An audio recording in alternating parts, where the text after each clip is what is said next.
এইজন্য রাসূলুল্লাহর মিলাদ আর সিরাত এক জিনিস না। আজ যারা মিলাদ নিয়ে পাগল, আমি পাগল হতে নিষেধ করছি না, কিন্তু শুধু মিলাদ নিয়ে যদি আপনি আনন্দ করেন, মাস্ট বি আপনি জাহান্নামে যাবেন। এটা আমি বানালাম। নবীজির আপন চাচা আবু তালেব আর আবু লাহাব দুইজনে কিন্তু নবীর মিলাদে জন্মে খুশি ছিল, এত আনন্দ করেছিল। আবু লাহাব সুয়াইবিয়া নামক সেই মহিলা এসে বলেছে, আপনার এতিম, আপনার ভাইয়ের ছেলে, মরা ভাই আব্দুল্লাহর ছেলে এতিম, একটা ছেলে জন্ম নিয়েছে, খুব ফুটফুটে দেখতে। বলেছিল, এত বেশি খুশি হয়েছে আমি, তো এই সংবাদটা দেওয়ার কারণে আমি তোকে মুক্ত করে দিলাম। যা, নিজের কেনা দাসী বাদী মুক্ত করে দিয়েছে। আপনি তো এত বড় কাজ করতে পারেন না, আপনি শুধু মিলাদে জিলাপি আর খিচুড়ি খেয়ে আনন্দে আছেন। আজ বাবার মাজার নিয়ে গবেষণা হয়, গবেষণা কয়েকদিন হয়েছে মাজার নিয়ে, দেখা যাচ্ছে অধিকাংশ জায়গায় শিরিকের আঁকড়া আর জেনার বাজার বসেছে। আপনি একটা মাজার দেখান তো যেখানে গোনা হচ্ছে না, দেখান। কিছু না কিছু হলেও অন্তত সেজদা দেখছে। এই জন্যই তো দেশের হক্কানি আলেমরা এত রেগে গেছে যে আমাদের সামনে প্রকাশ্য শিরিক হবে আর আমরা আঙ্গুল চষব না। এইটা আগে দূর করেন। মাওলানা মামুনুল হক জেলখানায় থাকতেও আমাকে বলেছিল, হামজা বাইরে যদি যেতে পারি এই শিরিকের আস্তানা রাখবো না। বক্তব্য দিয়েছে, কোরআন হাদিসের সাথে যে কবর যে মাজার মেলে না, ওটা ভেঙ্গে গুড়িয়ে দেন। আমার মনে হয় শুরু হয়ে গেছে। এটা যদি চালু থাকে, আর যারা গাঁজা খেয়ে আজ মিছিল করছে, এই গাঁজাখোর গুলো বুঝতে পারছে ওরা কোথায় যাচ্ছে। কারণ বাবার জীবনী আমার কাছে পরিষ্কার না, সে ছোটবেলায় কি করেছিল আমি জানি না। এমনকি তার মা বাবার ঠিক আছে কিনা তাও আমরা জানি না। এটা মনে হয় বেশি বলে না, না বেশি বলিনি। আমি কিছুক্ষণ আগে পড়ে আসলাম, আমার ফাঁসি চাই, বীর মুক্তিযোদ্ধা মতিয়ার রহমান রিন্টুর লেখা। আপনি পড়ে দেখেন, ও লোকটা নিজে নিজের ফাঁসি চাচ্ছে। এমনি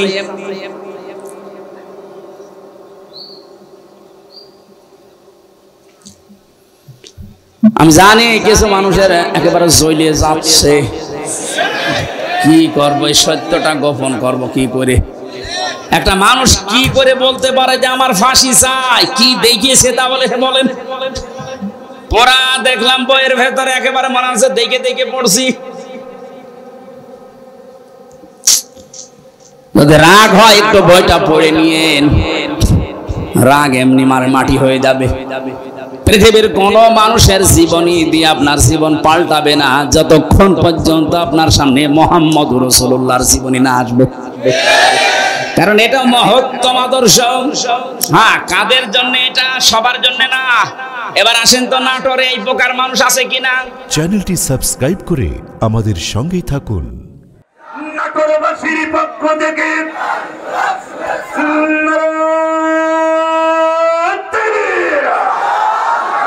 আমার ভাইরা কুষ্টিয়ার সেই খাটে যদি চলে এসে প্রাণ প্রিয় নাটোর পাবনাবাসী,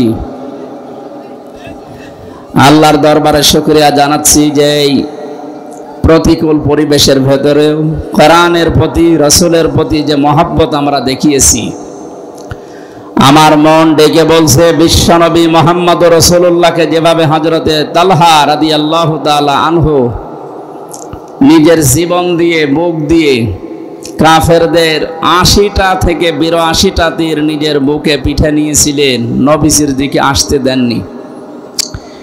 এই রবিউল আউয়াল মাসে সিরাতুন নবী সাল্লাল্লাহু আলাইহি ওয়াসাল্লাম মাহফিলে যারা আমরা এই প্রতিকূল পরিবেশের ভেতরেও এসেছি, আমার বিশ্বাস এরা যদি নবীকে পায়, নিজের জীবন পর্যন্ত দিয়ে হলেও তারা হযরতে তালহার মতো বাঁচিয়ে দেবে। যেহেতু নবীজি নেই, তার আদর্শটা আছে না নেই? তার আদর্শকে রক্ষা করার জন্য যদি আমাদের হযরতে তালহার মতো সব দেওয়া লাগে, আমরা রাজি আছি ইনশাআল্লাহ।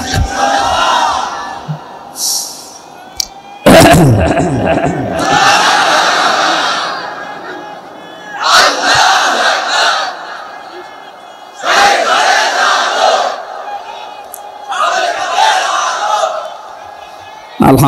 ভাই,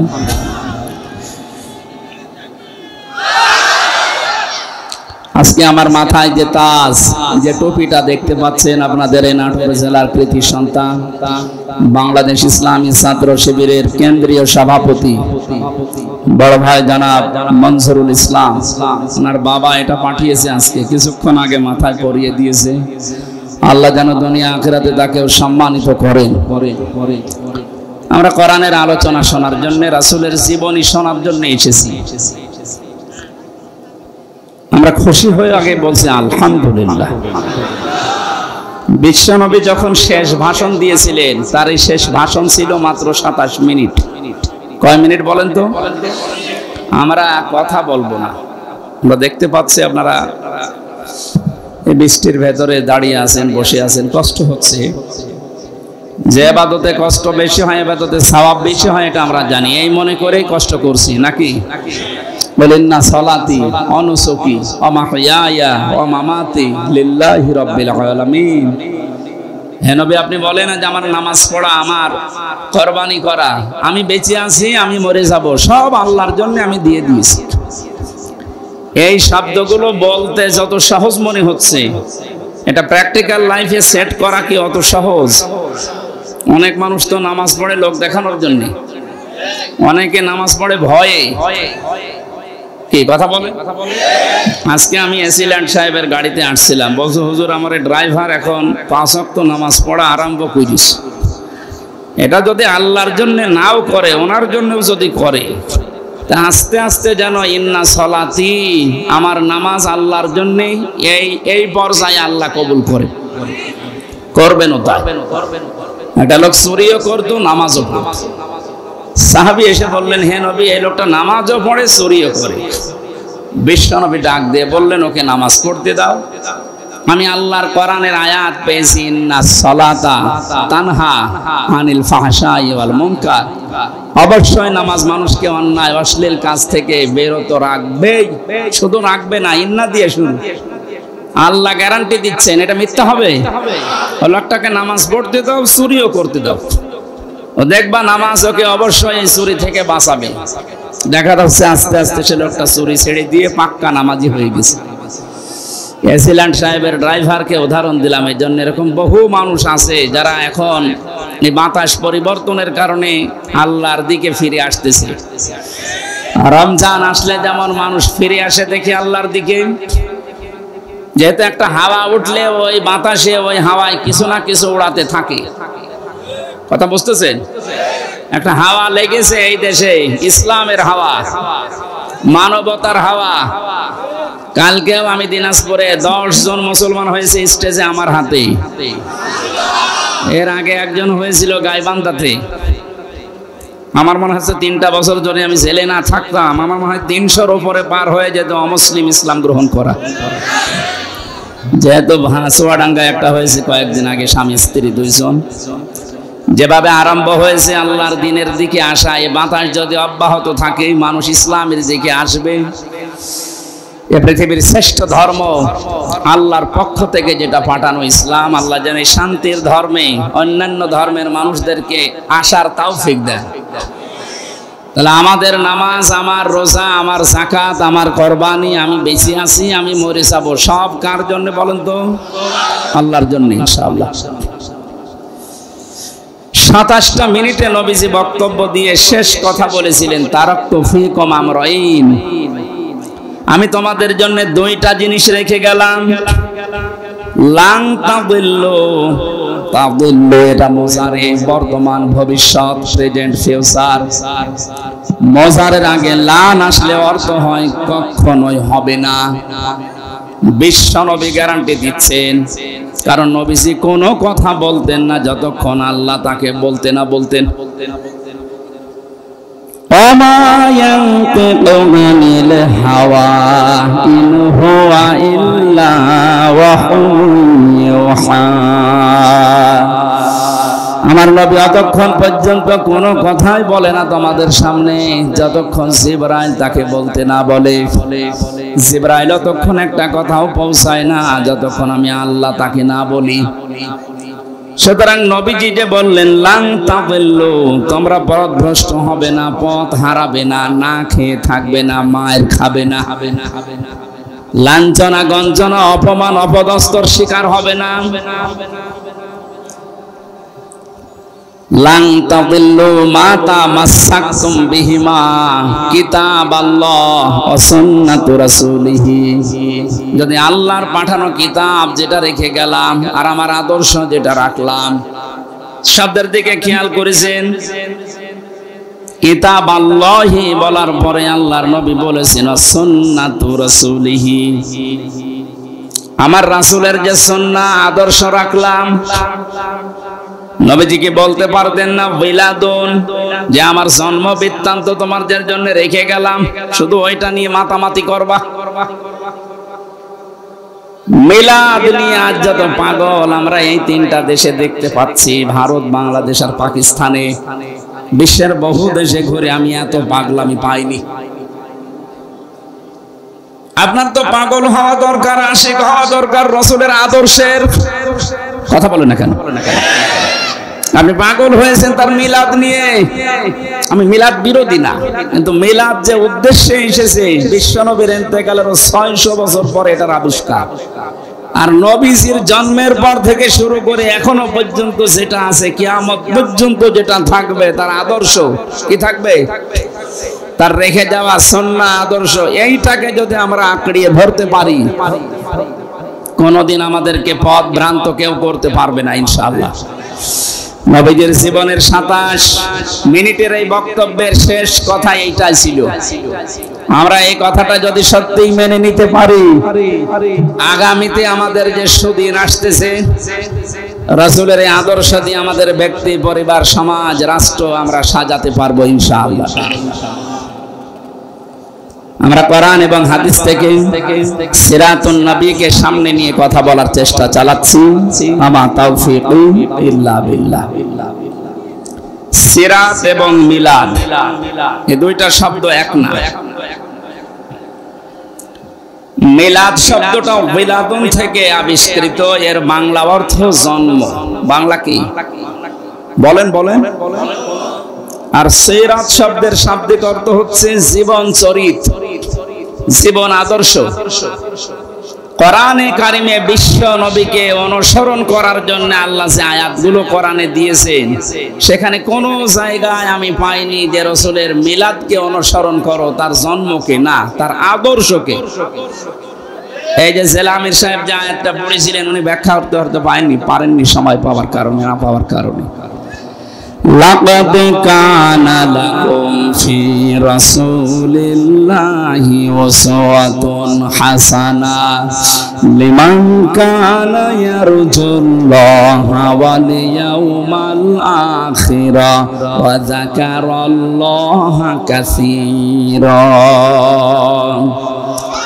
সূরা হাসাবের 21 নম্বর আয়াতে আল্লাহ বলেন, অবশ্যই আমি আল্লাহ তোমাদের জন্য মহত্তম আদর্শ লুকিয়ে রেখেছি রাসূলুল্লাহর জীবনে। নাটোরবাসী এখানে অনেক আলেম বসে আছে, আপনারা না শুনলে আমি ওনাদেরকে শোনাচ্ছি, ভালো করে খেয়াল করেন। অবশ্যই আমি আল্লাহ তোমাদের জন্য মহত্তম আদর্শ, সর্বোত্তম এই আদর্শ লুকিয়ে রেখেছি মুহাম্মদ ইবনে আব্দুল্লাহর জীবনে। এ কথা এখানে আল্লাহ দেননি, সরাসরি নাম দিয়েছেন। আল্লাহকে মুহাম্মদ ইবনে আব্দুল্লাহ শব্দটা জানেন না? বলেন বলেন। মানে জানার পরও কেন রাসূলুল্লাহ দিলেন? ফি রাসূলিল্লাহি, রাসূলুল্লাহর জীবনে, আল্লাহর রাসূলের জীবনের ভেতরে তোমাদের মহত্তম আদর্শ লুকিয়ে রেখেছি। এখানে একটা পাগলেও জানে মুহাম্মদ ইবনে আব্দুল্লাহ তিনি রাসূলুল্লাহ হয়েছিলেন ঘোষণা অনুযায়ী, কোরআনে বর্ণিত 40 বছর বয়সে। যদিও জন্মের আগে, পৃথিবী তৈরি হওয়ার আগে ওনাকে যখন আল্লাহ বানিয়েছে, ওই সময় থেকে তিনি নবী। কিন্তু ঘোষণাটা আসতে সর্বশেষ যেহেতু এই জন্য ঘোষণা হয়েছে ওনার 40 বছরে, জন্মের পর থেকে ওনাকে কেউ নবী বলে ডাকতো, রাসূল বলে 1 থেকে 40 বছর পর্যন্ত ওনাকে মানুষ ডেকেছে না ডাকে নাই? কি ডাকতো? আল আমিন, আস-সাদিক। এই কথাগুলো ওনাকে পুরো আরব জাহানের মানুষ জানতো, যিনি আল আমিন, আস-সাদিক, বিশ্বাসী, আমানতদার। কিন্তু রাসূলুল্লাহ বা নবী এ কথা কেউ 40 বছরের আগে বলে নাই। এর আগে উনি কি ভালো কাজ দুনিয়ায় করেন নাই? 17 বছর বয়সে তিনি হিলফুল ফজল শান্তির সংঘ গঠন করে বহু উপকার করেছেন মানুষের। পরিবারে, সমাজে, রাষ্ট্রের বহু ভালো ভালো কাজে আঞ্জাম দিয়েছিলেন। এই কাজগুলো তিনি করেছিলেন মুহাম্মদ ইবনে আব্দুল্লাহ হিসাবে। কিন্তু যখনই রাসূলুল্লাহ হয়ে গেলেন 40 বছর বয়সে, এ মানুষটার কাজও পাল্টিয়ে গেল। মানুষ কিন্তু একই আছে, 17 থেকে 40, এই যে 23 বছর, আর 40 থেকে 63, এইটাও 23 বছর। কথা বলেন না কেন? আগেও 23, পরেও 23। যখন তিনি কাজ করা আরম্ভ করেছিলেন ওই সময় তার বয়স 17। 40 বছর একাধারে বিভিন্ন সংগঠন তৈরি করে চেষ্টা চালিয়েছেন, কিন্তু কাঙ্ক্ষিত মানের শান্তি আনতে পারেন নাই। যদিও সংঘর নাম দিয়েছিলেন হিলফুল ফজল, শান্তির সংঘ। শান্তি কায়েম করতে পারেন নাই। তার একটাই শর্ত হচ্ছে তিনি এই 23 বছরে কোরআনে কারিম পান নাই। কোরআন না পেলে এত বড় মহামানব শান্তি 100 ভাগ কায়েম করতে পারেননি।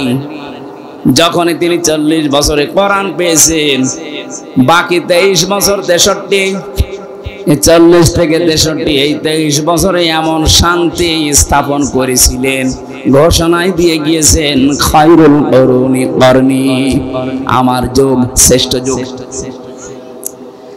যেটা থাকলে শান্তি স্থাপন করা যায়, কায়েম করা যায়, তার নাম কোরআন।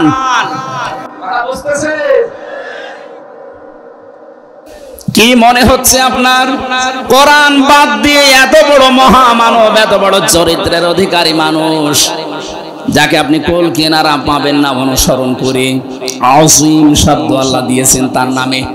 ওয়া ইন্নাকা লাআলা খুলুকিন আযীম।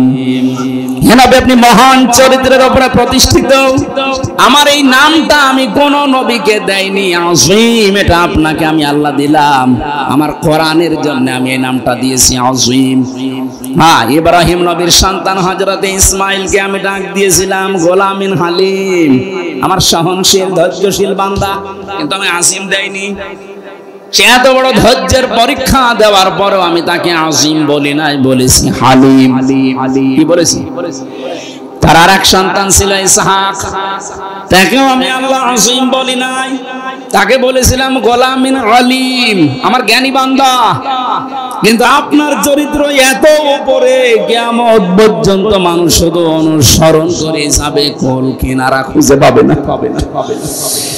এই মহামানব, মহান চরিত্রের অধিকারী মানুষ আপনি চিন্তা করে দেখেন, 23টা বছর চেষ্টা চালালেন সংগঠন তৈরি করে, তাও পারেননি। তাহলে এত বড় মহারথী যদি না পারে, পৃথিবীর আর কে পারবে কোরআন ছাড়া শান্তি স্থাপন করতে? এই জন্যই তো 53 বছরে বহু সংগঠন চেষ্টা চালাচ্ছে। বহু দল চেষ্টা করেছে 53 বছরে। কোরআনে কারিম নেই, কোরআনের কর্মসূচি আমরা বাস্তবে দেখতে পাইনি, এজন্য শান্তির পরিবর্তে অশান্তি বেড়ে গেছে। যেহেতু প্রমাণ আমরা পেয়েই গেছি, এখন আর ভুল করব না। নবীজির বাকি 23 বছরে যে কোরআন হাতে নিয়ে তিনি চেষ্টা করে খায়রুল কুরুনি করনি উপহার দিলেন, ওটা যদি এদেশে আমরা দেখতে চাই, আমাদেরও কোরআনের কাছে আসা লাগবে। কথার অর্থ যদি বুঝে থাকেন, মাহফিল সাকসেস। বলে কোরআন ছাড়া শান্তির জায়গা আর নেই। সে যে সূরাতে আসুক না কেন ও তো ধোঁকা। যদি আবার বাবা কবর থেকে আসে, স্বামী আসে, চাচা আবার যদি আসে, সব ধোঁকা, কারণ কোরআন নেই। মান ক্বালা বিহি সাদাকা, যারা কোরআন দিয়ে কথা বলবে, নবীজি বলেন এরাই কেবল সত্য কথা বলে। বিভিন্ন মঞ্চে আমরা অনেকের ভাষণ শুনি, কোরআন নেই, আর কোরআন যদি বলে ও উল্টা পাল্টা ব্যাখ্যা করে। আমরা কিছু মানুষের কোরআনের আয়াত শুনেছি বলতে, বলে লাকুম দীনুকুম ওয়ালিয়া দীন, রাহুল বুখারী। আয়াত পড়েছে কি কোরআনের, কিসে? আর নাম বসে কিসে? আয়াত পড়ছে কোরআনের আর নাম বসে বুখারীর। অথচ কোরআনে কারিমে কত স্পষ্ট ভাবে, ধারালো জোরালো ভাবে আল্লাহ জানিয়েছেন, ওয়ালাউ তাকাওয়াল আলাইনা বা'দাল আকাবিল লা আখাযনা মিনহু বিল ইয়ামিন সুম্মা লাকাতা'না মিনহুল ওয়াতিন। সূরা হাক্কাতের 44, 45, 46 নম্বর আয়াত। আল্লাহ পাক বলেন, হে নবী, আমার কোরআনের ভেতরে যদি নিজের কোনো কথা আমার নামে চালিয়ে দিতেন, যে এইটাও আল্লাহ বলেছে, যেমন উনি বলল লাকুম দীনুকুম ওয়ালিয়া দীন, রাহুল বুখারী, কথা আল্লাহ আর চালাচ্ছে নবীজির নামে।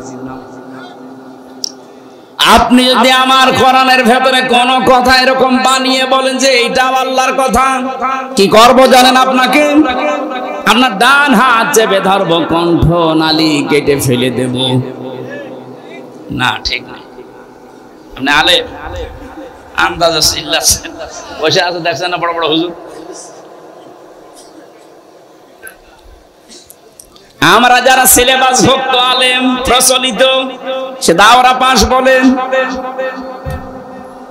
আর কামেল পাস বলেন, অনার্স মাস্টার্স যারা আমরা করি, কোরআনের উপরে প্রচলিত ধারাবাহিক যে সিলেবাস, এই অনুযায়ী আমাদের এইভাবেই পড়ানো হয়েছিল, এই জন্য মনে হয় বলছে ঠিক। আল্লাহ বলেন লা খাজনা, একালিফ টান আছে। আমি জেলখানায় থাকতে মাওলানা মামুনুল হক, মাওলানা শাকাওয়াত হোসেন রাজি, এই দুইজনের সাথে 3টা বছর ছিলাম। ওনাদেরকে বারবার আমি একটা নিয়ে জিজ্ঞাসা করেছিলাম যে আমাদের সিলেবাসে কওমি হোক, আলিয়া হোক, ভার্সিটি হোক, ওখানে তো লেখা আছে আমি নবীর ডান হাত চেপে ধরতাম, কণ্ঠ নালী কেটে ফেলে দিতাম। কই, এখানে তো মিলছে না। এখানে সরাসরি ফাইল আল্লাহ নিজে, লা খাজনা, আমরা ধরতাম। আমরা মানে আমি আল্লাহ। ধরতো কে? বলেন বলেন বলেন। আল্লাহ নিজে ধরতেন। মিনহু বিল ইয়ামিন, বি মানে দ্বারা, দিয়ে, কর্তৃক। 99টা অর্থ আছে বি, এই বা শব্দের। আল্লাহ বলেন মিনহু বিশিমাল না, মিনহু বিল ইয়ামিন। আমি আমার ডান হাত দিয়ে, ডান হাতের দ্বারা, ডান হাত কর্তৃক আমি নিজে ধরতাম আমার নবীকে। তাহলে নবীর ডান হাত ধরতাম না, আমি নিজে ধরতাম আমার ডান হাত দিয়ে। কথাটা উলট পালট হয়ে যাচ্ছে। আমি আশা করছি আলেম যারা আছেন আর একটু চিন্তা করবেন শব্দটা নিয়ে। আল্লাহ বলেন আমি আমার নবীর হাত ধরতাম না, আমার হাত দিয়ে আমি নবীকে ধরতাম। তাহলে আমি আমার হাত দিয়ে, বাম হাত না ডান হাত? কেন আল্লাহর বাম হাতে শক্তি নেই? মেন হবে শিমাল দিলেন না কেন? এই জন্য তাফসীর মাহফিলে আসতে হয়। আমি তো ছোট মানুষ, বড় বড় আলেম যারা এই মানুষগুলোর তাফসীর শুনতে যাবেন, এমন এমন কিছু তারা বের করে দেবে জীবনও আপনি শোনেননি। চিন্তা ভাবনা করার জন্য আল্লাহ কোরআন দিয়েছেন। এই জন্য কোরআন কেন্দ্রিক আপনার জীবন যত বেশি এগিয়ে আসবে, না জানা তথ্য আপনাকে আল্লাহ দিয়ে বলাবে। আফালা ইয়াতাদাব্বারুনাল কোরআন, কি হয়েছে তোমাদের? কেন চিন্তা ভাবনা করো না কোরআন নিয়ে? আজ বাবার মাজার নিয়ে গবেষণা হয়। গবেষণা কয়েকদিন হয়েছে মাজার নিয়ে, দেখা যাচ্ছে অধিকাংশ জায়গায় শিরিকের আঁকড়া আর জেনার বাজার বসেছে। আপনি একটা মাজার দেখান তো যেখানে গোনা হচ্ছে না, দেখান। কিছু না কিছু হলেও অন্তত সেজদা দেখছে। এই জন্যই তো দেশের হক্কানি আলেমরা এত রেগে গেছে যে আমাদের সামনে প্রকাশ্য শিরিক হবে আর আমরা আঙ্গুল চষবো না। এইটা আগে দূর করেন। মাওলানা মামুনুল হক জেলখানায় থাকতেও আমাকে বলেছিল, হামজা বাইরে যদি যেতে পারি এই শিরিকের আস্তানা রাখবো না। বক্তব্য দিয়েছে কোরআন হাদিসের সাথে যে কবর যে মাজার মেলে না ওটা ভেঙ্গে গুড়িয়ে দেন। আমার মনে হয় শুরু হয়ে গেছে। এটা যদি চালু থাকে, আর যারা গাঁজা খেয়ে আজ মিছিল করছে, এই গাঁজা খোর গুলো বুঝতে পারছে ওরা কোথায় যাচ্ছে।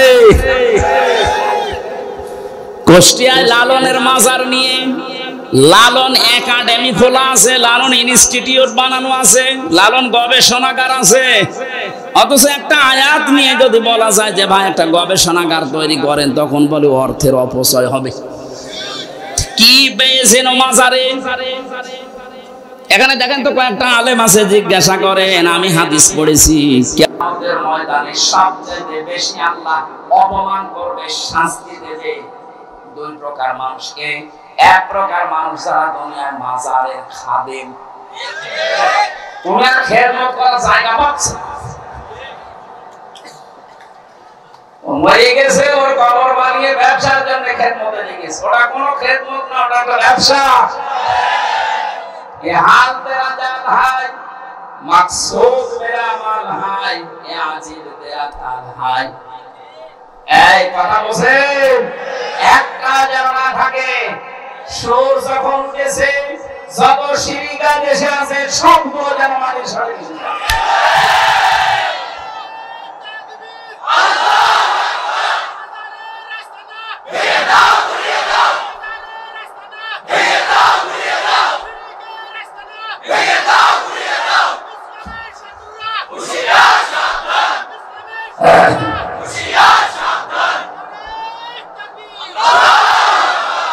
মাজার বলতে কবর, যেটা নবীদের কবর, সাহাবীদের কবর, আল্লাহর ওলিদের কবর আমরা সম্মান করি, সেটা ঘিরে রাখি। কোনো ইহানত যেন না হয়, অপমান না হয়, অপদস্থ না হয়। তাই বলে সেখানে আপনি সেজদা দেবেন, পুরা হাদিসের বিরুদ্ধে। লা তারতাফিরুল কবর মাসাজিদা, কবরকে সেজদার জায়গা বানিও না। অধিকাংশ কবরগুলোতে সেজদা দিচ্ছেন, এই জন্য আলেমরা রেগে গেছে। এরা রেগেছিল 16 বছর আগে, কিন্তু কথা বলতে পারে না। তাই কথা বলছেন, আমাদের রাগ সেই 16 বছর আগে থেকে, কিন্তু আমি তো কথা বলতে পারছি না। আমি তো এই ময়দানে এসেছি মনে হয় আজ 16 বছর হয় না, আমি 12 সালের থেকে শুরু। 12 আর 24 কত হয়? 12 বছর। এখনো তো 4 বছর লাগবে। আমার মানে সেই ময়দানে আসার আগ থেকে আলেমরা চেষ্টা করেছিল, কিন্তু কি করবে, মুখে তালা লাগাবে। এই যে কয়েকদিন আগে আমার মামলা খারিজ হয়ে গেছে সব। বিচারপতিকে জিজ্ঞাসা মনে করবো যে স্যার এই মামলা তো 3 বছর আপনার হাতে ছিল, তখন তো কিছু বললেন না, এখন বলছেন কোনো মাল নেই, কি দেখে বিচার করবেন? উনি এই কথাই বলতো যে হুজুর আমার হাত বাঁধা। কি বাঁধা? হাত যেহেতু এখন খোলা হয়ে গেছে, এদেশের 1628টা চেয়ার আছে, একটা হাত শুধু খোলা ছিল, বাকি 1627টা হাত বাঁধা ছিল। এখন ওই হাত খোলা মানুষ যেহেতু পালিয়ে গেছে, আর ওনার ছেলে যা কথা বলেছে পরশুদিন যে দেশের মানুষ আমার মাকে কুকুরের মতো তাড়িয়ে দিল, একটা কথা একটা ভালো জিনিসের সাথে তুলনা করতো যে বাঘের মতো তাড়িয়ে দিল, দিয়েছে কিসের নাম দেখেছে? আসলে যেভাবে পালিয়েছে নামটা বেশ অ্যাপ্রোপ্রিয়েট হয়েছে। নাটোরবাসী মাজারের বিপক্ষে আমরা না, কিন্তু মাজার নিয়ে কেউ ব্যবসা করতে পারবেন না এই দেশে, কারণ এই দেশের মানুষ এখন জেগে উঠেছে। আপনি তাদের কবরকে এমনিতে ঘিরে রাখবেন, সম্মান দেবেন, জিয়ারত করবেন, দোয়া করবেন, কারণ ওই মানুষটা সবচেয়ে বড় বিপদে আছে। নবীজি বলেন একটা মানুষ যখন কবরে চলে যায়, সমুদ্রের ভেতরে জাহাজ ডুবে গেলে যেমন মানুষ বিপদে থাকে ওই রকম বিপদে আছে। তো সে নিজেই বিপদে আছে, আপনি কেন তার কাছে যাচ্ছেন? তার জন্য দোয়া করেন আল্লাহ যেন তাকে শান্তি দেয়। গবেষণা করার জন্য আল্লাহর কোরআন, এর বিপরীতে কিছু নেই। যত চিন্তা ভাবনা করবেন কোন শব্দ নিয়ে, দেখবেন না জানা তথ্য আপনাকে আল্লাহ দিচ্ছেন।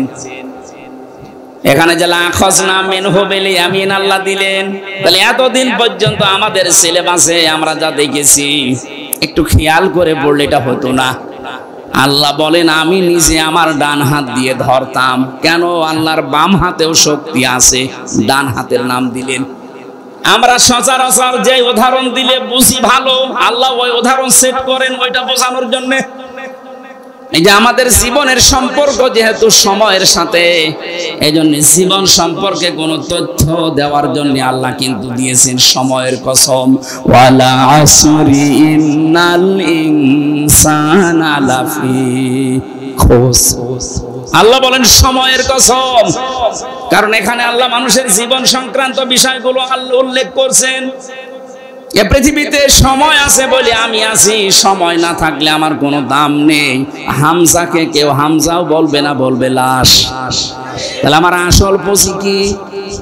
সময়। বলেন বলেন আমার আসল পুঁজি কি?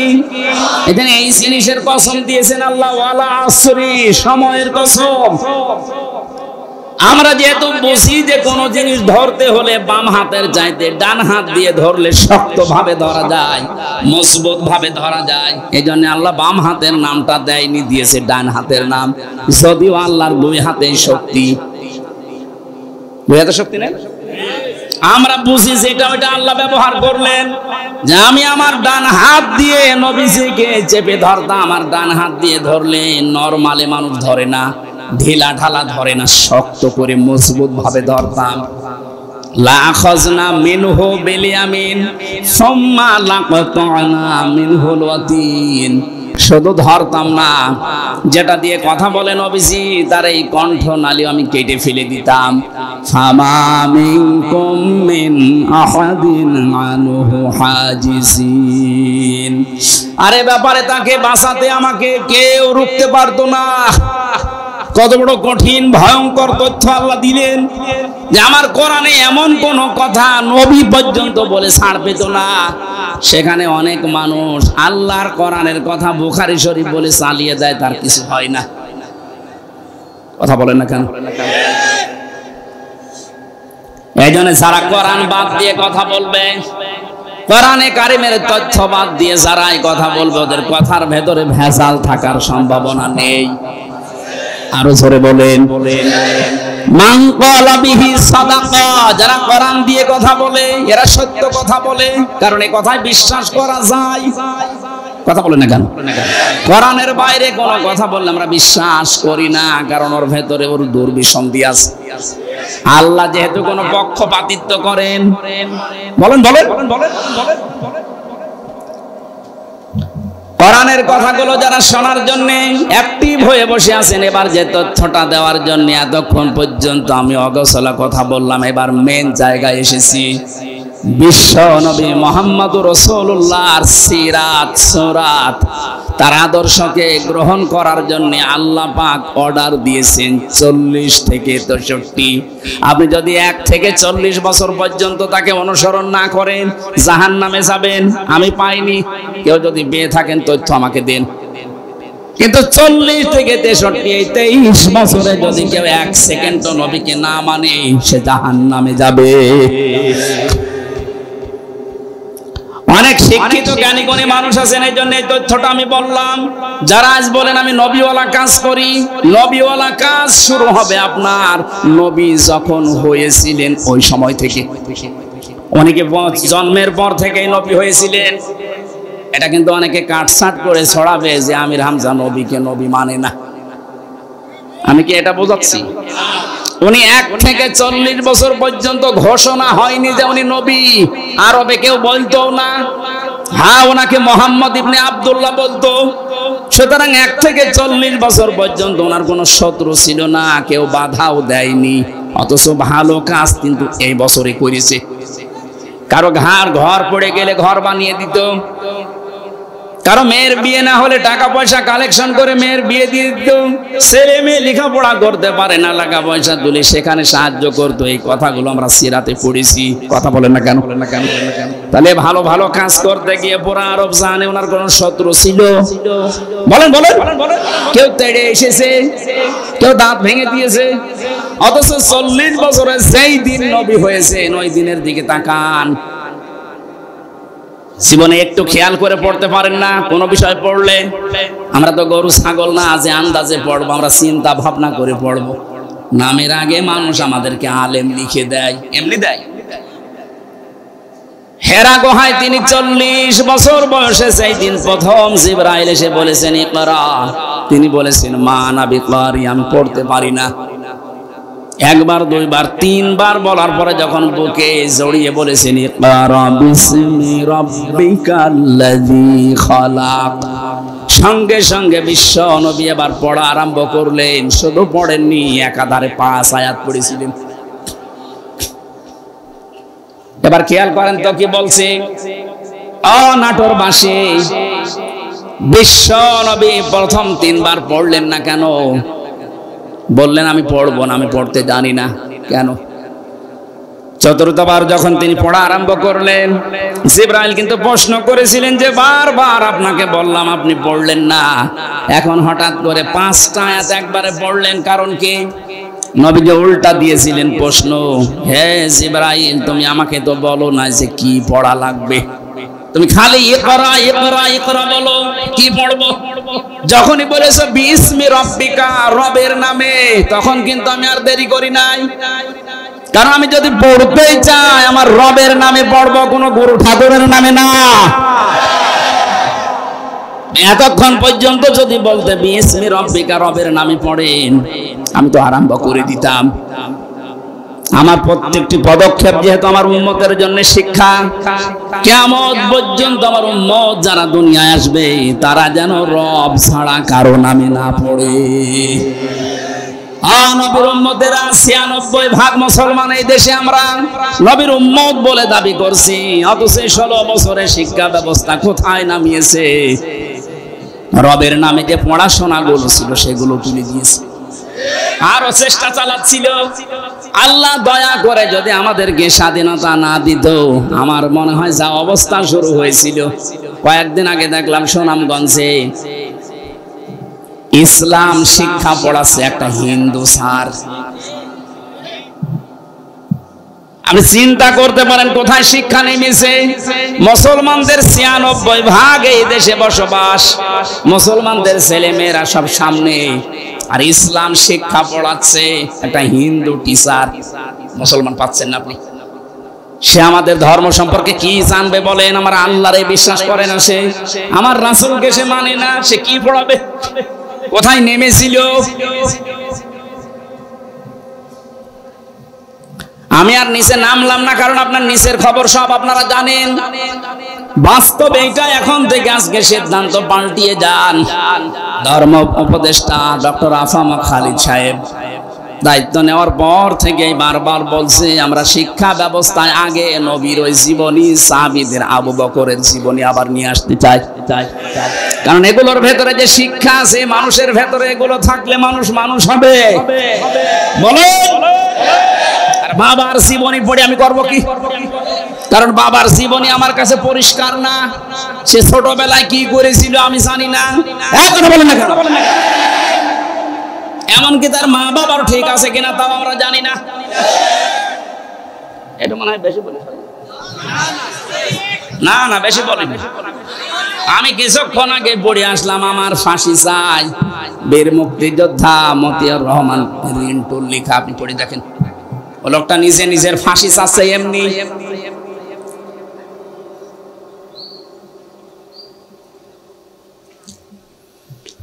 আমি জানি কিছু মানুষের একেবারে জ্বলে যাচ্ছে, কি করবো? এই সত্যটা গোপন করব কি করে? একটা মানুষ কি করে বলতে পারে যে আমার ফাঁসি চাই? কি দেখিয়েছে তাহলে বলেন? পড়া দেখলাম বইয়ের ভেতরে, একেবারে মনে হচ্ছে দেখে দেখে পড়ছি। যদি রাগ হয় একটু বইটা পড়ে নিয়েন, রাগ এমনি মাটি হয়ে যাবে।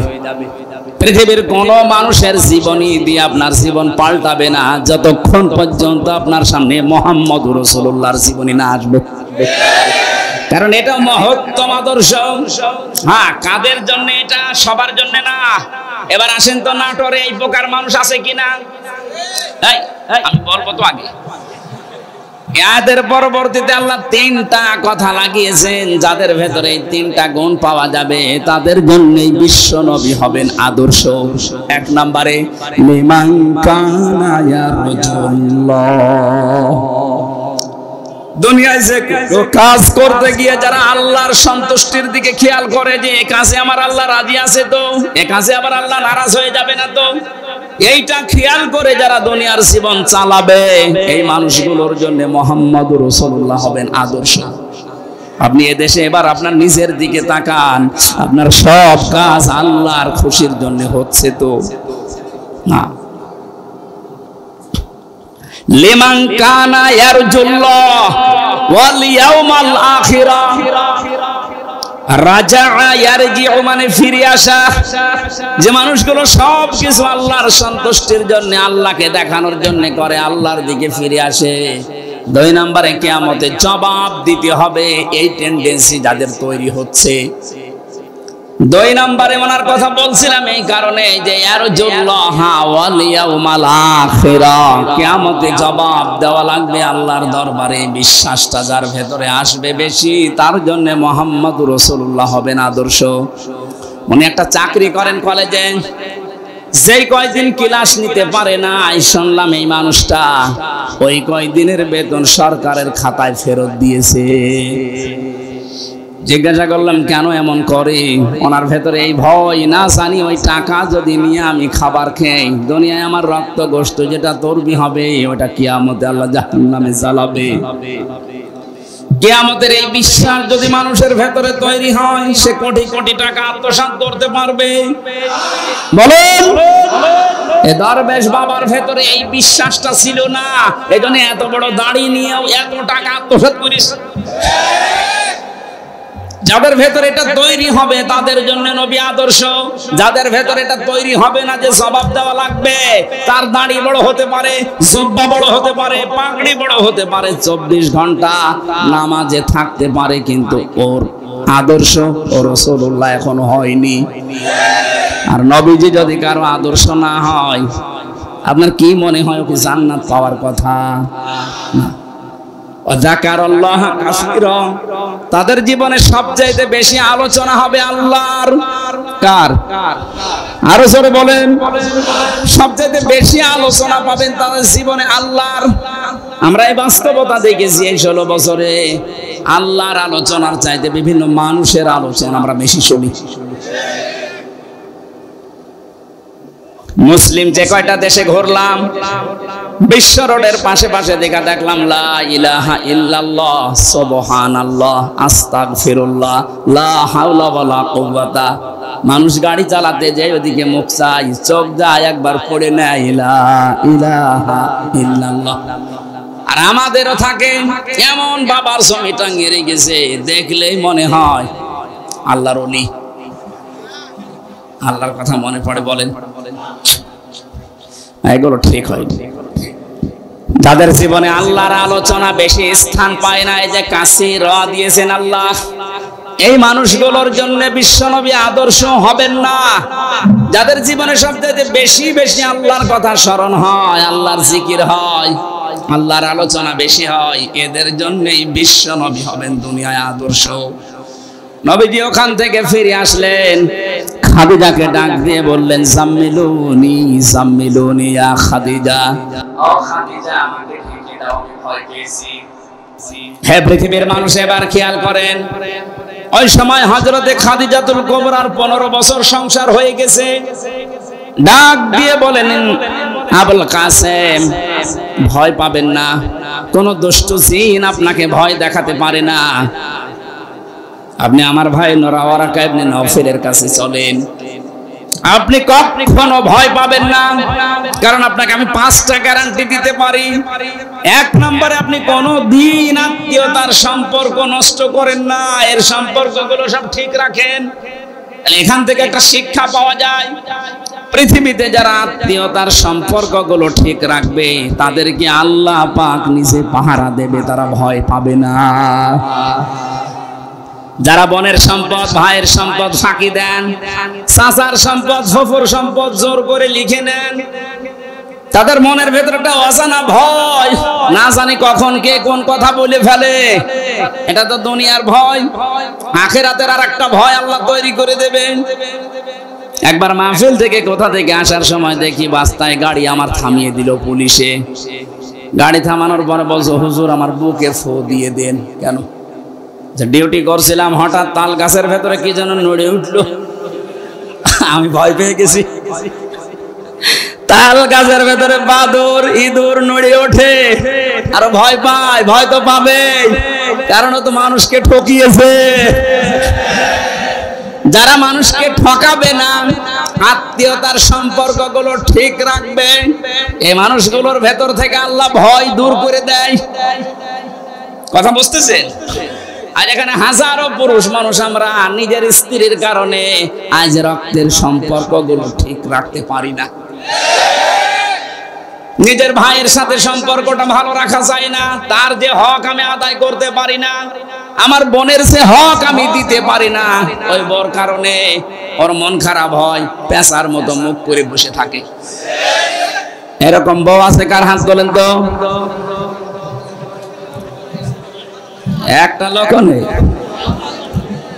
আমার মনে হয় ওই জানলা দিয়ে কার বউ দেখছে, এই কারণে এরা ভয় পাচ্ছে। আপনাদের কোনো ভয় নেই? হ্যাঁ, মহিলারা দরজা বন্ধ করে দেন, আপনাদের কারণে হাত তুলছে না।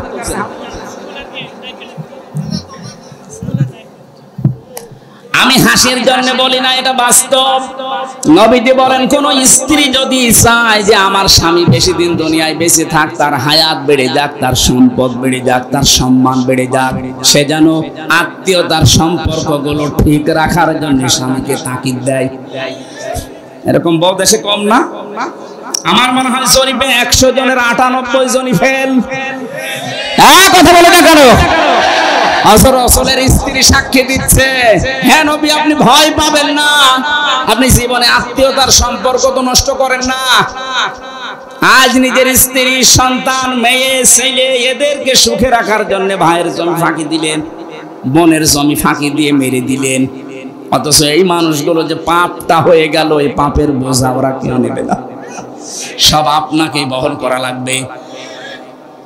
কামাই করছেন ওদের সুখের জন্য, কিন্তু পাপের ভাগ শুধু আপনার নিজের জন্য। এরকম পাগল দুনিয়ায় আমরা আছি। এ পাগলামি আমরা আর করব না। বউ যদি না থাকে, না থাক, আর একটা বিয়ে করব। হ্যাঁ, এটা তো আমরা রাজি আছি। তারপর আমার আখিরাত যেন নষ্ট হয়ে না যায়। যে বর কারণে আমার ভাইয়ের সাথে, বোনের সাথে, চাচার সাথে, ফুফুর সাথে হক আদায় করা যায় না, ওই বউ আমার দুনিয়া আখিরাত ধ্বংস করার জন্য এসেছে। এবার আল্লাহর দিকে তাকিয়ে বলেন তো, এরকম বউ আছে কিনা? দেখে তোলেন, হাত তোলেন, আমি একটু দেখে দোয়া করি। নবীজিকে যে 5টা সার্টিফিকেট দিয়েছিলেন, তার 1 নম্বরে এইটা। আজ এখানে হাজারো স্বামী আমরা যারা বসে আছি, আমার তো মনে হয় আমাদের স্ত্রীরা এই সার্টিফিকেট আমাদেরকে দেবে না, কারণ আমরা নিজেরা এগুলো নষ্ট করছি। কয়েকটা কথা শোনার পরে বিশ্বনবীকে ডাক দিলেন, ওয়ারাকা ইবনে নওফেল, হে আমার বোনের জামাই, হে আমার ভগ্নিপতি, আপনি চাচা বললেন যে এরকম একটা লোক এসেছিল, বুকে চাপ দিয়েছিল, পড়তে বলেছিল। আমি তাওরাত আর ইনজিল কিতাব পড়ে দেখছি, এইরকম কথা নিয়ে হযরতে মুসা, হযরতে ঈসার কাছে এই ফেরেশতা এসেছিল, এটা জিবরাইল। কিন্তু সমস্যা আমি দেখতে পাচ্ছি আর একটা, এই ফেরেশতা যার কাছে আসে, ওই জাতির লোকেরা ওই লোকটাকে এলাকায় থাকতে দেয় না, তাড়িয়ে দেয়। আমার তো মনে হচ্ছে যে ফেরেশতা আপনার সাথে দেখা করেছে, কথা বলেছে, ওহী নাযিল করেছে। কিছুদিনের ভেতরে আপনার এলাকার মানুষেরা, বংশের মানুষেরা আপনার শত্রু হয়ে দাঁড়াবে, আপনাকে দেশ থেকে তাড়িয়েও দেবে। মুহাম্মদ রাসূলুল্লাহ ওই সময় বলেছিলেন, কি বলেন ভাই আপনি?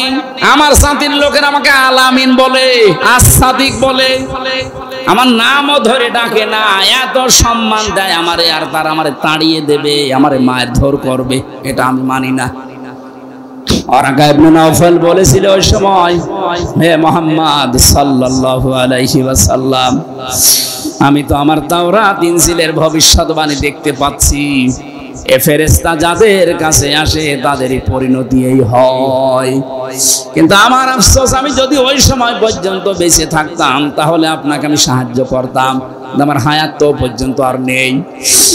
কি বুঝলেন এখান থেকে? আমি শুধু ঘটনা বলবো তা না, সিরাত যেহেতু এটা, আজকে তো তাফসীর মাহফিল না, সিরাত মাহফিল। বিশ্ব নবী মুহাম্মদুর রাসূলুল্লাহ সাল্লাল্লাহু আলাইহি সাল্লাম যখনই তিনি রাসূল হলেন, নবীওয়ালা কাজ আরম্ভ করলেন, তখনই তার জাতি তার শত্রু হয়েছিল। এমনকি ৮২ বার এই ২৩ বছরে তাকে হত্যা করার জন্য চেষ্টা চালিয়েছিল। আপনিও যদি নবীওয়ালা কাজ আরম্ভ করেন, হ্যাঁ, মুহাম্মদ ইবনে আব্দুল্লাহর কাজ করলে আপনার কোনো শত্রু থাকবে না, আপনাকে আরো ভালো বলবে, এই কথা বুঝেন? আপনাকে মারহাবা দেবে, স্বাগতম জানাবে, বেতন বাড়িয়ে দেবে। এই মানুষটা যখন মুহাম্মদ ইবনে আব্দুল্লাহ থেকে রাসূলুল্লাহর কাজ আরম্ভ করবে, যখন নবীওয়ালা কাজ শুরু করবে, আসল নবীওয়ালা কাজ যেটা, অবশ্যই তাকে ৮২ বার না হোক ২ বার হলেও হত্যার চেষ্টা হবে। তাকান তামাম দুনিয়ার দিকে, যারাই নবীওয়ালা কাজ আরম্ভ করে তারাই বাতিলের টার্গেট হয়ে যায়। আপনি কি মনে করেন যে ব্যক্তিগত শত্রুতা তাদের সাথে? না, তাদেরও চরিত্র আপনার মতোই ভালো, আপনার চাইতেও ভালো। তাদের এত শত্রু কেন? ঘরে থাকতে পারে না, ২৪ ঘন্টা আতঙ্কে থাকে, একটাই কারণ এই মানুষগুলো নবীওয়ালা কাজ আরম্ভ করেছে। এজন্য রাসূলুল্লাহর মিলাদ আর সিরাত এক জিনিস না। আজ যারা মিলাদ নিয়ে পাগল, আমি পাগল হতে নিষেধ করছি না, কিন্তু শুধু মিলাদ নিয়ে যদি আপনি আনন্দ করেন, মাস্ট বি আপনি জাহান্নামে যাবেন। এটা আমি বানালাম। নবীজির আপন চাচা আবু তালেব আর আবু লাহাব, দুইজনেই কিন্তু নবীর মিলাদে জন্মে খুশি ছিল, এত আনন্দ করেছিল। আবু লাহাব, সুয়াইবিয়া নামক সেই মহিলা এসে বলেছে, আপনার এতিম, আপনার ভাইয়ের ছেলে, মরা ভাই আব্দুল্লাহর ছেলে এতিম, একটা ছেলে জন্ম নিয়েছে, খুব ফুটফুটে দেখতে। বলেছিল, এত বেশি খুশি হয়েছে আমি, তো এই সংবাদটা দেওয়ার কারণে আমি তোকে মুক্ত করে দিলাম। যা, নিজের কেনা দাসী বাদী মুক্ত করে দিয়েছে। আপনি তো এত বড় কাজ করতে পারেন না, আপনি শুধু মিলাদে জিলাপি আর খিচুড়ি খেয়ে আনন্দে আছেন। আর এই লোকটা বিশ্বাস করতো না আল্লাহ একজন আছে, রাসূল উনি বিশ্বাস করতো না, কিন্তু এই কাজটা করেছিল নবীর জন্মে খুশি হয়ে, নিজের বাড়ির কেনা আবাদি পর্যন্ত আজাদ করে দিয়েছিল। কিন্তু আল্লাহ এই কাজটা নষ্ট করেননি, মিলাদের এই কাজটা আল্লাহ নষ্ট করেননি। কিয়ামত পর্যন্ত এই আবু লাহাব এই 2টা আঙ্গুল মুখের ভেতর দিয়ে শুধু চষবে, একটা আনন্দ পাবে, সুখ পাবে, শান্তি পাবে। আবু তালেবের কথা জানি, সেও কিন্তু নবীর মিলাদে জন্মে খুশি হয়েছিল। বিশ্ব নবী যখন তাকে বলেছিলেন, ইয়া আম্মি আবি তালিব, লা ইলাহা ইল্লাল্লাহ হাজ্জুল লাকা ইনদাল্লাহি ইয়াউমাল কিয়ামা, রাহুল বুখারী, হে চাচা, আপনি শুধু আস্তে করে আমাকে বলেন যে লা ইলাহা ইল্লাল্লাহ, মুহাম্মাদুর রাসূলুল্লাহ বলা লাগবে না, শুধু আল্লাহর একত্ববাদের ঘোষণাটা দেন, আপনাকে আমি ঝগড়া করে কিয়ামতে জান্নাতে পৌঁছিয়ে দেব। লোকটা পড়ে নাই, ও নবীর মিলাদে খুশি, কিন্তু সিরাত পেয়ে, তার আদর্শ পেয়ে, তার রাসূলুল্লাহর যে গ্যারান্টি তিনি যে নবী রাসূল, এইটা পেয়েও খুশি না। ও বলেছিল, ভাতিজা তোমাকে ভালোবাসি, কিন্তু তোমার এই নবুয়ত আমি মানতে পারলাম না, কারণ মানলে মানুষ আমাকে কাপুরুষ বলবে, ভীরু বলবে, তুমি আমারে মাফ করে দিও। কি বুঝলেন আপনি এখান থেকে? এই লোকটা 2জন চাচা, আপন চাচায় 2জন, এরা রাসূলকে ভালোবেসেছিল তার মিলাদে, কিসে? জন্মে। কিন্তু তারা আদর্শ মানতে পারে না, এই জন্য দুইজনই জাহান্নামী। এই লোকটার পায়ের নিচে শুধু জাহান্নামের দুইটা ফিতা আল্লাহ লাগিয়ে দেবে, চটি পরিয়ে দেবে, দুইটা মাথার মগজ পর্যন্ত ফুটবে। সিরাতের কিতাবে পেয়েছি তার পায়ে কেন আল্লাহ দেবে? মুখে, গালে, এই সমস্ত মাথায়, পিঠে, হাতে আগুন লাগবে না কেন? খালি এক জায়গায় আগুন লাগাবে। জবাব হচ্ছে লোকটা সে ছোটবেলা থেকে শুরু করে নবীকে কোলে নিয়ে, কাঁখে নিয়ে, পিঠে নিয়ে, মুখে নিয়ে, সোমা দিয়ে, বুকের ওপরে নিয়ে সারা জীবন নবীকে ভালোবেসেছে, আদর করেছে, কিন্তু কোনোদিন পায়ের কাছে রাখে নাই। এই যে পায়ের কাছে রাখে নাই, পায়ের সাথে নবীজির শরীর লাগে নাই, বাকি ওরা শরীর নবীজির শরীরের সাথে, জান্নাতি শরীরের সাথে স্পর্শ হয়েছিল। এই জন্য পুরা শরীরে আল্লাহ জাহান্নামের আগুন লাগাবে না, ওই একটা জায়গায় লাগিয়ে দেবে। তারা নবীর মিলাদে খুশি, কিন্তু চরিত্রে খুশি। বলেন বলেন, এই জন্য দুইজনেই জাহান্নামী। সিস্টেম অপর পৃষ্ঠায় দেখুন, আরো দুইজন চাচার নাম সিরাতে আছে।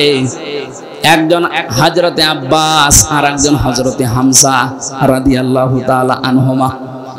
আগের দুইজনের নাম পড়লে কেউ রাদিয়াল্লাহু পড়ে, আর পরের দুইজনের নাম শুনলেই মানুষ পড়ে রাদিয়াল্লাহু তাআলা আনহু, যে আল্লাহ তাদের উপরে রাজি হয়ে গেছে। এই দুইজন চাচার দিকে তাকান, তারা শুধু নবীর জন্মে খুশি ছিল না, জন্মের সময় তো খুশি ছিল, কিন্তু নবীর আদর্শ পেয়ে তারা খুশি। এত বেশি আনন্দ, খুশি হয়েছে নবীর জন্মে, নবীর মিলাদে, নবীর আদর্শ পেয়ে নিজের জীবন দিয়ে নবীর আদর্শ টিকিয়ে রেখেছে।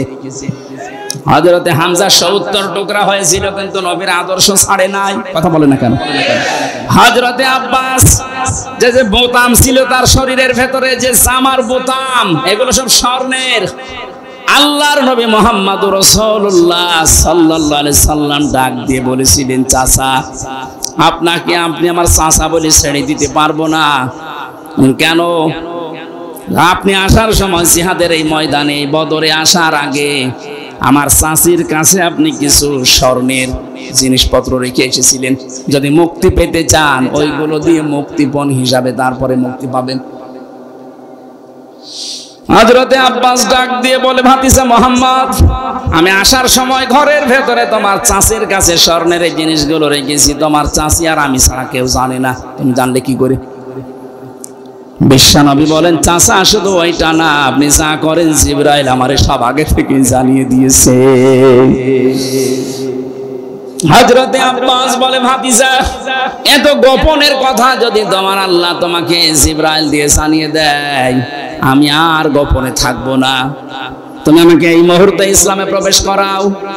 হযরতে আব্বাস নবীর আদর্শ মেনে নিয়ে বলেছিলেন, মান সাকাতাল ঈমান মান রাদিয়া বিল্লাহি রাব্বা আবি ইসলামি দীনা আবি মুহাম্মাদুর রাসূলুল্লাহ সাল্লাল্লাহু আলাইহি ওয়াসাল্লাম নাবিয়্যান ওয়া রাসূলা, রাহু মুসলিম।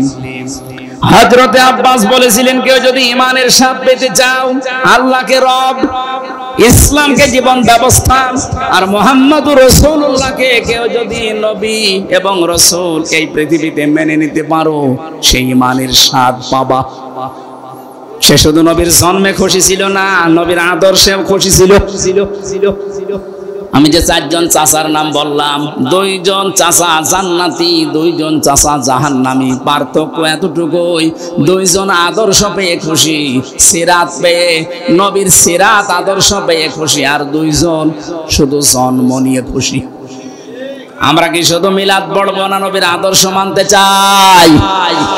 এবার আসেন তো, বিশ্ব নবীকে আল্লাহ এই পৃথিবীতে যে উদ্দেশ্য নিয়ে পাঠালেন, কোরআনে কারীমের সূরা ফাতিহি, এটা 28 নম্বর আয়াত। এটা রব্বুল আলামিন বলেন, হুয়াল্লাযী আরসালা রাসূলাহু বিল হুদা ওয়া দীনিল হক।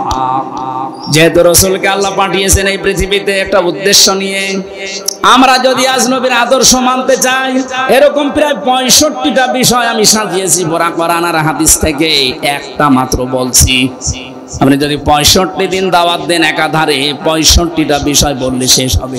আজকে একটা চলছে। তিনি সে আল্লাহ যিনি তার রাসূলকে যিনি হক দিয়ে সত্যের বিধান সহ দুনিয়ায় পাঠালেন। একটাই উদ্দেশ্য তার, লিয়ুযহিরাহু আলাদ-দীনি কুল্লি। দুনিয়ায় যত ধর্ম আছে, নিয়ম নীতি বানানো আছে, সব মাইনাস করে সবার উপরে আল্লাহর দ্বীনকে তিনি বিজয় করবেন। এইটাই রাসূলের কাজ। এটা কার কাজ? এইটাই রাসূলের কাজ ছিল। যত নিয়ম নীতি ধর্ম বানানো আছে দুনিয়ায় 4500-এর উপর এখন ধর্ম আছে, সব কিছুকে পেছনে ফেলে ইসলামকে তিনি বিজয় করবেন। আলাদ-দীনি কুল্লিহি, যত দিন আছে আপনি মানুষ মেনে চলে, যতদিন সব দিনকে পেছনে ফেলে দেওয়া লাগবে, ইসলামকে বিজয় করা লাগবে। এইটাই রাসূলের কাজ। আর রাসূলকে যারা মেনে নেয় তাদের একই কাজ। কথা বলেন।